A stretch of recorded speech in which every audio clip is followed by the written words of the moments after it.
अवधूत चिंतन श्री गुरुदेव दत्त. श्री स्वामी समर्थ. जय जय स्वामी समर्थ. नमस्कार प्रेमळ स्वामी भक्त हो. तुमचं आपल्या महाराजांच्या भक्तिमार्ग एक मार्ग स्वामी सेवेचा या यूट्यूब चॅनलवर मनापासून स्वागत. भक्त हो, आपण सर्वच जण स्वामींची लेकरं आहोत. स्वामी आपली आई आहे, आपली ती माऊली आहे. आपण सर्वच जण आपल्या आईची सेवा करत असतो. आपण महाराजांची वेगवेगळी पारायणं करत असतो. स्वामी चरित्र सारामृत, गुरुचरित्र, श्री श्रीपाद वल्लभ तसेच नवनाथ यांचे पारायण आपण करत असतो. आपल्याला माहीतच असेल की जेथे महाराजांनी वास्तव्य केलेले आहे तेथे आपण पारायण केले की त्याचा खूप मोठा प्रभाव आपल्याला आपल्या आयुष्यावर घडताना दिसत असतो. आपल्यापैकी कित्येक भक्त अक्कलकोट, गाणगापूर, पिठापूर, नृसिंहवाडी या ठिकाणी गेल्यावर किमान एक तरी पारायण करतच असतील.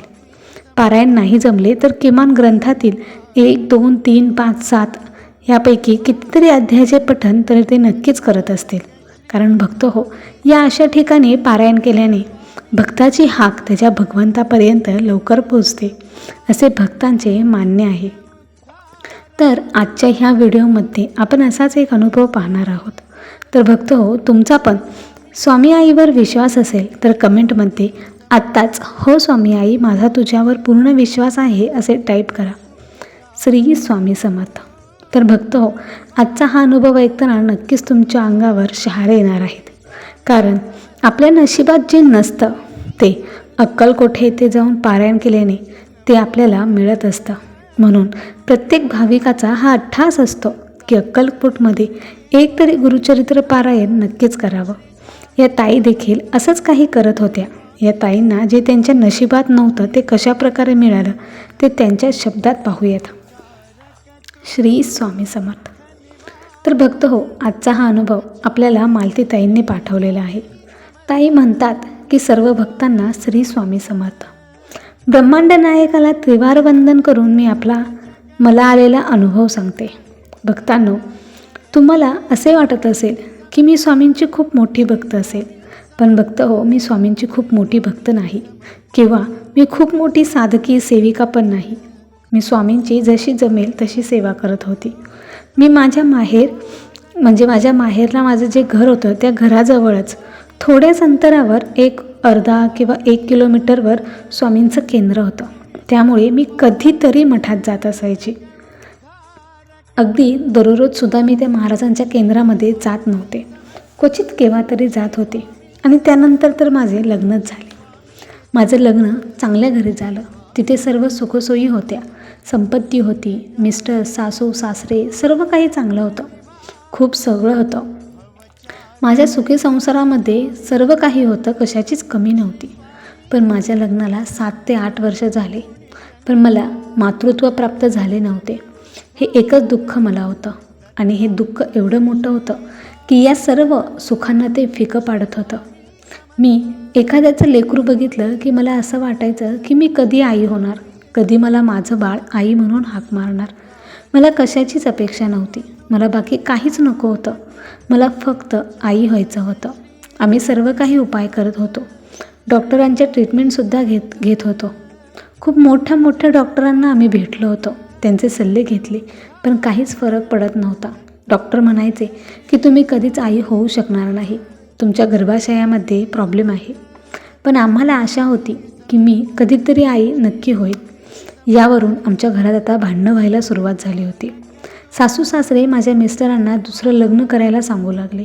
हे ऐकून माझ्या पायाखालची जमीनच सरकली. मिस्टर घरच्यांना सरळ म्हणाले की मी दुसरं लग्न करणार नाही, आम्ही एखादं बाळ दत्तक घेऊ. पण घरच्यांना हे मान्य नव्हतं. आणि घरच्यांपुढे सुद्धा या बाबतीत माझ्या मिस्टरांचं काहीही चालत नव्हतं. यामुळे घरातलं वातावरण बिघडायला सुरुवात झाली होती. जी माणसं माझ्याशी प्रेमाने वागत होती ती आता मला विनाकारण ओरडू लागली होती. चूक नसताना पण माझ्यावरती चिडचिड करू लागली होती. असाच एक दिवस मी वैतागून स्वामींच्या केंद्रात गेले आणि महाराजांना म्हणाले की महाराज, मला दत्तक बाळ नको आहे, मला माझं बाळ हवं आहे. मला त्याला 9 महिने पोटात वाढवायचे. आई बनण्याचं सुख मला अनुभवायचं आहे. महाराज, माझ्यावर असा अन्याय नका होऊ देऊ असं म्हणत मी तिथेच रडायला लागले. तेव्हाच हळूच खांद्यावर स्पर्श झाला. त्या स्पर्शात गारवा आणि मायेचा उभारा होता. तो स्पर्श मला लगेच जाणवला. मी मागे वळून पाहिलं तर एक अनोळखी बाई होती, ज्यांच्या चेहऱ्यावर एक वेगळंच तेज होतं. त्या तेजाने मी त्यांच्याकडे खेचले गेले. त्यांच्या बोलण्यात पण खूप प्रेम आणि मधुरता होती. तेव्हा त्यांनी मला सांगितलं की बाळा, महाराजांच्या दरबारात आली आहेस तर घाबरतेस कशाला? अगं, या दरबारातून कुणीही रिकाम्या हाताने परतून जात नाही. तू मनापासून स्वामींना हाक मार, त्यांची पूर्ण श्रद्धेने सेवा कर. मग बघ, अशक्य असणारी गोष्टसुद्धा शक्य होईल आणि तुला आई बनण्याचे सौभाग्य नक्कीच प्राप्त होईल. तुला जेवढी जमेल तेवढीच सेवा कर. कुणाला काहीच विचारू नकोस. तुला वाटेल ती सेवा कर. स्वामीचरित्र सारामृत, गुरुचरित्र पारायण, नवनाथ पारायण कर, श्रीपाद श्री वल्लभ पारायण कर. तुला जे वाटेल तू ते पारायण कर. त्यांनी मला असं सांगितलं. तोच विचार करत करत मी घरी आले आणि घरी आल्यावर माझ्या लक्षात आले की त्या बाईला मला आई व्हायचं आहे हे त्या बाईला कसं समजलं. ही गोष्ट मी माझ्या मिस्टरांना सांगितली आणि त्यांना सांगितलं की स्वामीच त्या बाईच्या रूपात माझ्यापर्यंत आले होते. आत्ता शेवटचा पर्याय म्हणून मी महाराजांची सेवा करणार आहे. त्यानंतर मी आणि मिस्टर दर गुरुवारी स्वामींच्या मठात जाऊ लागलो आरतीसाठी. तेथे दर गुरुवारी भक्तांची प्रश्नोत्तरे होत होती. मी तेथे माझा प्रश्न विचारला तर त्या ज्येष्ठ सेवेकऱ्यांनी आम्हाला गुरुचरित्र पारायण करण्याचा सल्ला दिला. पण हे गुरुचरित्र घरी करण्याऐवजी गाणगापूर किंवा अक्कलकोट येथे पारायण केले तर तुमची इच्छा 100% पूर्ण होणारच. तुम्ही हा अनुभव घेऊन बघा. मला तर बाळ पाहिजे होतं, त्यामुळे मी हट्टाला पेटले. मला अक्कलकोट येथे जाऊन पारायण करायचंच होतं. मी सर्व नेम धरेन, सर्व नियम पाळेन, सर्व काही मनापासून आणि श्रद्धेने करेन. देवाला देखील माझी इच्छा ही पूर्ण करावीच लागणार. त्यानंतर मी आणि मिस्टर अक्कलकोटला जायचं ठरलं. महाराजांचं नाव घेऊन आम्ही प्रवासाला सुरुवात केली. अक्कलकोटमध्ये प्रवेश केल्यानंतर मनामध्ये सकारात्मक असं वाटू लागलं. तिथे आता आम्हाला 7 पारायणं करायची होती. आम्ही महिनाभर आता अक्कलकोटमध्येच राहणार होतो. दुसऱ्या दिवसापासून आमचा दिनक्रम चालू झाला. तिथे आम्ही सर्व काही विचारून घेतले. आलेल्या भक्त भाविकांना तेथे राहण्याची सोय होती. सकाळ संध्याकाळी तेथे महाप्रसाद देखील होता. सकाळी आम्ही आंघोळ वगैरे करून तेथे पारायणाला गेलो. मी वेगळी आणि माझे मिस्टर वेगळे बसले होतो. पारायण करताना मी अत्यंत तळमळीने, जीवाच्या आकांताने मी पारायण करत होते. मला विश्वास होता की महाराज माझी ओटी नक्की भरतील. अत्यंत श्रद्धेने मी पारायण करत होते. ज्यावेळेस गुरुचरित्रातला तो गंगाबाईचा अध्याय वाचला, वयाच्या 60व्या वर्षी ती आई बनली होती, तेव्हा तर माझा विश्वास अजूनच दृढ झाला. दत्त महाराज, स्वामी महाराज माझी इच्छा नक्की पूर्ण करणार, हा विश्वास अजूनच दृढ होत चालला होता. आम्ही आरतीला गेलो की आम्हाला खूप छान वाटायचं, खूप प्रसन्न वाटायचं. आजूबाजूला आपल्या देवच आहेत, आम्ही स्वर्गात आहोत असं आम्हाला वाटायचं. आम्ही दोघेही आता तिथे खूप रमून गेलो होतो. आता आमचे 7 पारायणं होत आली होती आणि काही दिवसातच आमचे पारायण झाले. पारायणचे उद्यापन करून आम्ही घरी जायला निघालो. माझा तर पाय अक्कलकोटातून निघतच नव्हता. जसं माहेरातून जायला मुलीच्या जीवावर येतं, पण मनावर दगड ठेवून तिला सासरी जावंच लागतं, अगदी तसंच मी मनावर दगड ठेवून तेथून निघाले. आम्ही घरी जायला निघालो आणि काही तास प्रवास करून आम्ही घरी देखील पोहोचलो. त्यानंतर तसाच 1 महिना गेला. मला पहिल्यापासूनच पिरियड वेळेवर येत नव्हते, त्यामुळे मी फारसं काही मनावर घेतलं नाही. त्यानंतर 2 महिने झाले, पण मग मी डॉक्टरांकडे जाण्याचा निर्णय घेतला आणि आम्ही डॉक्टरांकडे गेलो. तिथे माझा रिपोर्ट पॉझिटिव्ह आला. मला तर शब्दच सुचत नव्हते. माझ्या मिस्टरांचा तर आनंद गगनात मावत नव्हता. माझ्या पोटात एक छोटासा जीव, एक छोटासा अंकुर वाढत होता. ही बातमी ऐकून माझ्या घरच्यांना पण खूप आनंद झाला. हे सुख मी कधीच विसरू शकत नव्हते. मी केलेल्या पारायणाचा प्रसाद मला मिळाला होता. आता मी खरंच आई बनणार होते. हे प्रत्यक्ष आहे की स्वप्न आहे हेच मला समजत नव्हतं आणि हे सुख मी कधीच विसरू शकणार नाही. डॉक्टरांच्या सल्ल्याने आम्ही सर्व ट्रीटमेंट चालू केली आणि स्वामींच्या कृपेने सर्व काही व्यवस्थित घडत होतं. 9 महिने बाळाची वाढ ही व्यवस्थित झाली, पण मनात एकच भीती होती.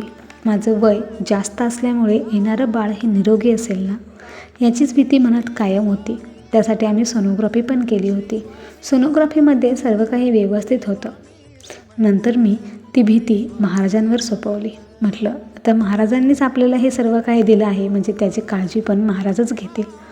त्यानंतर माझी डिलिव्हरीची वेळ जवळ आली. पोटातून कळा सुरू झाल्या. महाराजांचं नाव घेतलं आणि मी हॉस्पिटलमध्ये ॲडमिट झाले. त्यानंतर काही तासातच मी एका छान आणि गोंडस मुलीला जन्म दिला. ती मुलगी म्हणजे स्वामींनी मला दिलेला प्रसादच होता. ती खूपच सुंदर होती. मी तिचं नाव स्वामींनी ठेवलं आहे. ती आता मोठी झाली आहे. त्या मुलीनंतर मला परत प्रेग्नन्सी राहिली नाही. तिच्या रूपात स्वामीच माझ्या घरी आले. स्वामींनी माझी ओटी भरली. अशक्य ते शक्य स्वामींनी केले. जे मोठमोठ्या डॉक्टरांना जमले नाही ते फक्त स्वामींच्या पारायणाने शक्य झाले. भक्त हो, खरंच अक्कलकोट गाणगापूर येथे केलेल्या पारायणाचं फळ मिळतं म्हणजे मिळतंच. फक्त श्रद्धा भावनेने तिथे जाऊन पारायण करायचंच. तुमची कुठलीही अडचण, कुठलीही इच्छा असेल त्यांनी खरंच तिथे जाऊन महाराजांची सेवा करावी, पारायणं करावीत. माझ्यासारख्या जर अजून काही बहिणी असतील ज्यांना आई व्हायचं असेल तर त्यांनी आवर्जून तिथे जाऊन ही सेवा करावी. म्हणून मी हा अनुभव शेअर करत आहे. श्री स्वामी समर्थ. तर भक्तांनो, तुम्हाला माझा हा अनुभव कसा वाटला हे मला कमेंट करून नक्की कळवा. श्री स्वामी समर्थ. तर भक्त हो, मालतीताईंचा हा अनुभव खूपच सुंदर होता. त्यांची प्रबळ इच्छाशक्ती आणि स्वामींवरचा त्यांचा दृढ विश्वास यांमुळे त्यांना मातृत्व प्राप्त झाले. भक्त हो, जेव्हा आपण स्वामींकडे जाण्यासाठी एक पाऊल पुढे जातो ना, तेव्हा स्वामीसुद्धा आपल्याकडे येण्यासाठी 100 पावले पुढे येत असतात. म्हणून स्वामींकडे जाण्याचा अट्टहास धरा. मग बघा, कितीही मोठी अडचण असू द्या, तुमची अशक्य गोष्टसुद्धा स्वामी तुम्हाला नक्कीच मिळवून देतील. श्री स्वामी समर्थ. जय जय स्वामी समर्थ. भक्तांना, तुम्हाला आज हा मालतीताईंचा अनुभव आवडला असेल तर त्यासाठी एक लाईक नक्की करा आणि त्यांचा हा अनुभव कसा वाटला हे कमेंट करून नक्की सांगा. आणि आपल्या भक्तिमार्ग ह्या यूट्यूब चॅनलवर नवीन असल्यास आत्ताच सबस्क्राईब करून स्वामी भक्तांना जॉईन व्हा. स्वामी भक्तांना स्वामी भक्त जोडूया आणि प्रत्येक कुटुंब स्वामीमय करूया. श्री स्वामी समर्थ. जय जय स्वामी समर्थ.